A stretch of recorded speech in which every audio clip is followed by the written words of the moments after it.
दोस्तों वीडियो बनने जा रही है हिंदी में, क्योंकि मैटर जो है वो महाराष्ट्र से जुड़ा हुआ है। पंजाब में जो कुश्ती दंगल चल रहे हैं, जो पंजाब के हरियाणा दिल्ली से जो रिलेटेड कुश्ती होती है वो मैं पंजाबी में बनाता हूं, क्योंकि पंजाब, हिमाचल, हरियाणा और दिल्ली ये सारा एरिया जो है, राजस्थान पंजाबी को बहुत अच्छे से समझता है और 55-60% के आसपास बोली भी जाती है। महाराष्ट्र का जो स्टेट है वो एक अलग है। मुंबई वाले मराठा लोग हैं भाई, वो उनकी मराठा भाषा है, वो हिंदी समझ लें इतना ही बहुत है। वैसे उनकी जो मातृभाषा वो मराठा है। तो दोस्तों, कल जो पीर बाबा फलाही में जो पंजाब में दंगल हुए, ये महादंगल था, आम दंगल नहीं था भाई। पूरे हिंदुस्तान के चोटी के मल यहाँ पर आए थे, क्योंकि इतना बड़ा दंगल कराना और इतना खर्चा झेलना हर किसी के बस की बात नहीं है।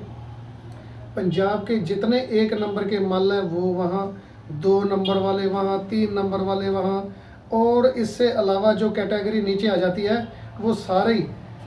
और इस पंजाब का तो टोटली पहलवान पहुँच चुका था। हिमाचल, हरियाणा, दिल्ली, राजस्थान सारे ही थे। ऑल इंडिया टूरिस्ट परमिट के साथ पहुँचे थे।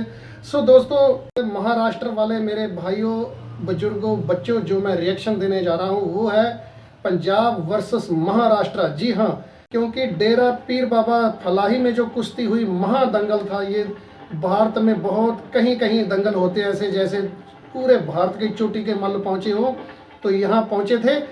उसके बीच में एक पंजाब का उभरता हुआ नया सितारा है, उसका नाम है तल फलाही। जी हाँ, तल फलाही की कुश्ती बांधी गई। पृथ्वीराज मोले भाई, इतने इतने मोटे पट, चौड़ा सीना, गबरू नौजवान, गोरा बदन, चिकना बदन, हाथ लगाओ तो ऐसे फिसल जाए, मछली से भी चिकना बदन उसका, और बहुत शानदार मल, मेरा पसंदीदा मल। और दूसरी कुश्ती किसमें हुई? छोटा सद्दाम और अनिकेत के बीच में। ये भी महाराष्ट्र थे, इसलिए बोल रहा हूँ पंजाब वर्सेस महाराष्ट्र। और ये दोनों कुश्तियां आरंभ होती हैं, हाथ जोड़ी होती है, शानदार अपना दाव पेच शुरू हुए। और कुश्ती की स्टार्ट में जो तल फलाही था वो पृथ्वीराज मोले पे हैवी होते हुए दिखे। और पृथ्वीराज मोले मुझे लगता है आज किसी संकट में थे, किसी पीड़ा में थे, किसी दुख में थे या दर्द में थे। वो कुश्ती इतने मूड से और बहुत अच्छे मूड से नहीं लड़ पा रहे थे, और बार बार रेफरी को इशारा कर रहे थे कुश्ती रुकवाने का। इसी बीच में 2-3 बार तालब ने उनका बैग गेट डाला और भीड़ में ले गए धकिया के।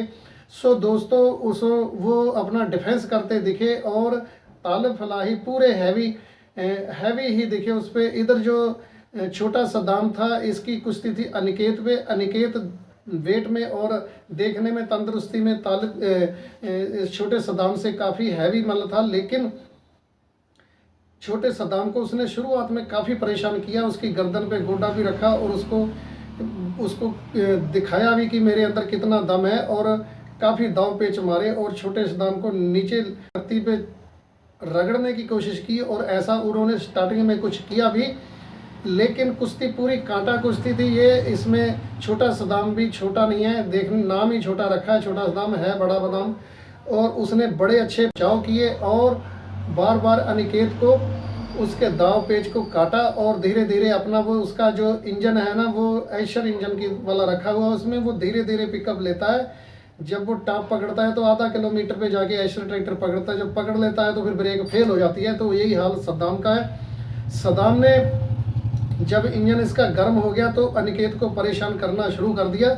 इधर तालब फलाही बार बार जो था पृथ्वीराज मोले पे हैवी दिखे, और कुश्ती, दोनों कुश्तियां देखने में बड़ा मस्त मज़ा आया, बहुत बढ़िया, शानदार। महाराष्ट्र के पहलवान वैसे ही बहुत शानदार होते हैं, लेकिन जो पंजाब के मल्ल हैं भाई, ये लस्सी ज़्यादा पीते हैं, दूध दही घी की इनको भी कमी नहीं है, उनको भी कमी नहीं है, वो थोड़ा फास्ट लड़ते हैं। लेकिन हमारे पंजाब में ये जो नए लड़के हैं, तालब फलाही और छोटा सद्दाम, ये स्लो कुश्ती लड़ते ही नहीं, और इन्हें पसंद ही नहीं है ये चित्तपट वाला काम। इन्होंने कुश्तियाँ काफ़ी फास्ट लड़ी और दर्शकों का बहुत आनंद हुआ भाई। इसमें दर्शकों ने बहुत मज़ा लिया, बार बार तालियां बजी, कभी वो ऊपर और कभी वो नीचे, और ऐसे ही करते करते ये मोले जो है बहुत ज़बरदस्त मल्ल है, तगड़ा पहलवान है, बढ़िया है। मुझे लगता था कि ये कुश्ती बराबर छूटेगी, ऐसा नहीं हो पाया, क्योंकि वो मुझे लगा है कि पूरे दिल से कुश्ती नहीं लड़े, किसी ना किसी शरीर में, बॉडी में कोई पेन या दर्द जरूर हो सकता है।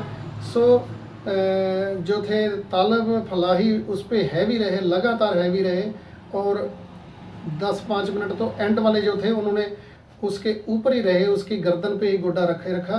तो उसमें काफ़ी उन्होंने जो था कि उसको कष्ट पहुंचाया अपना पृथ्वीराज मोले को।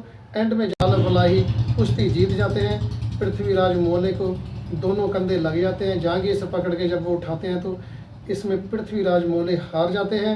इधर जो छोटा सदाम था डटा हुआ था, ये भी बहुत चिपकू पहलवान है, ये फेविकोल से ज़्यादा चिपक जाता है जब चिपकता है तो, और जब चिपक जाता तो चिपका ही रहता है, चाहे 20 मिनट की हो या 30 मिनट की या 50 मिनट की, उसे कोई फर्क नहीं पड़ता। देखने में लगता है हल्का कि अनिकेत से बहुत हल्का है और इस क्या कुश्ती लड़ेगा, क्या करेगा, लेकिन वही हाल हुआ जिसका अंत भला उसका सब कुछ ही भला।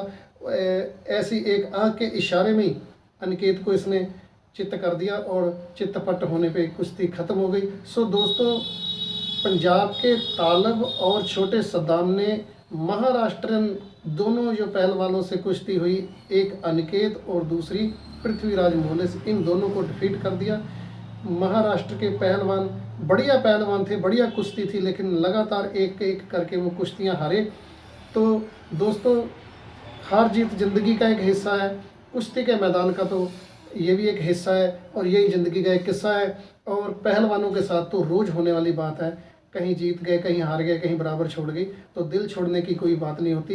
पहलवान ये अच्छे थे, अच्छे पहलवानों से अच्छी कुश्ती हुई, तो ये सिलसिला जारी रहेगा हार जीत का, इससे कोई फ़र्क नहीं पड़ता। पूरे महाराष्ट्र के जितने सुपरस्टार मल्ल हैं, जितने बढ़िया मल्ल हैं, वो सारे पंजाब पहुंच चुके हैं। और संडे वाले दिन मैं बनाऊंगा पंजाब वर्सेस महाराष्ट्र। यहाँ पर कुश्तियाँ 5-6 कुश्तियाँ हुई हैं महाराष्ट्र के पहलवानों की, अभी मैंने 2 का ही किया, मैंने सबका मिला के कर दूंगा, तो सारा विश्लेषण निकाल दूंगा, कौन जीता कौन हारा।